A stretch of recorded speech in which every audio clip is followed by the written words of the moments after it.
Off the top tonight's stunning developments. A West Michigan man tied to the disappearance and murder of a teenage girl is dead. We've learned within the hour that Cecil Wallace Sr. committed suicide. Wallace, one of the key characters in the death of Amanda Lankey. The teen was visiting her grandparents in Newaygo when she disappeared from Wallace's home. 24-hour News 8's Leon Hendricks is on this case. He's live in White Cloud tonight. Leon?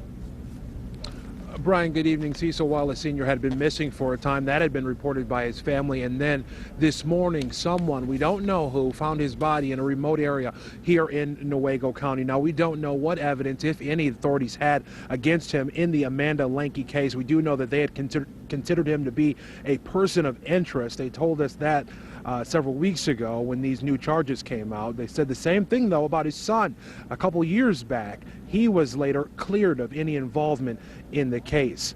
Now, we have previously reported that Lankey had been staying with Wallace Sr. before she went missing.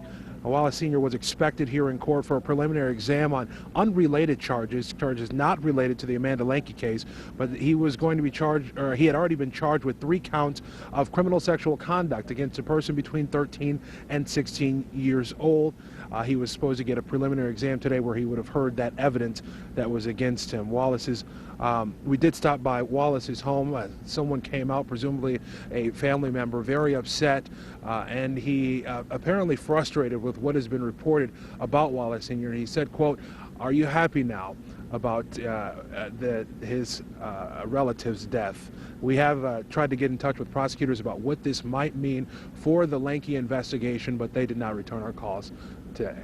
Reporting live in White Cloud, Leon Hendricks, 24-hour News 8. Our team coverage of this story continues now with 24-hour News 8's Crystal Hilliard at the live desk. And Crystal, you're taking a look at how this case got to where it is today. Tell us more about that. Well, so we first started following this case 7 years ago when Amanda Foster called our newsroom. Her daughter, Amanda Lankey, had been missing for 4 days.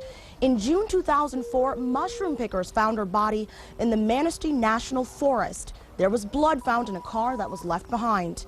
Amanda's family never gave up looking for evidence that could point them toward her killer. Every year since, on a summer night in June, her family has held a vigil in her honor up in White Cloud. In July 2008, the reward for her killer doubled. That brought the total reward to $10,000. In April 2009, persons of interest began to surface. 22-year-old Cecil Wallace Jr., who lived in the home where Amanda disappeared from, was charged with assault and unlawful imprisonment. We learned then that investigators looked at him in connection with Amanda's disappearance and murder, but eventually was cleared of any involvement there. And then about a month ago, the main person of interest in this case, Cecil Wallace Sr., was charged with first-degree criminal sexual conduct. Prosecutors alleged he sexually assaulted teens around Amanda's age between 1998 and 2002.